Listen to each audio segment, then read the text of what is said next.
నమస్తే, welcome to NTV sports. IPL tourney తొలి మ్యాచ్లో రాయల్ ఛాలెంజర్స్ బెంగళూరు బౌలర్లు రాణించారు. ఈడెన్ గార్డెన్స్ వేదికగా కోల్కతా నైట్ రైడర్స్పై ఫస్ట్ హాఫ్లో విఫలమైన ఆ తర్వాత బౌలర్స్ తిరిగి పుంజుకున్న తీరు అద్భుతం. బెంగళూరు బౌలర్లపై ఆధిపత్యం చూపిస్తూ ఓపెనర్ సునీల్ నరైన్ తన మెరుపు ఇన్నింగ్స్తో అదరగొట్టాడు. 26 బంతుల్లో 44 పరుగులు చేసి జట్టుకు మెరుపు ఆరంభాన్నిచ్చాడు.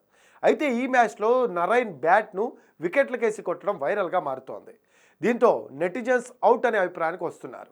ఇన్నింగ్స్ 8వ ఓవర్ 4వ బంతికి నరైన్ బ్యాటింగ్ చేస్తున్నప్పుడు రసిక్దార్ సలాం వైట్ బాల్ వేశాడు.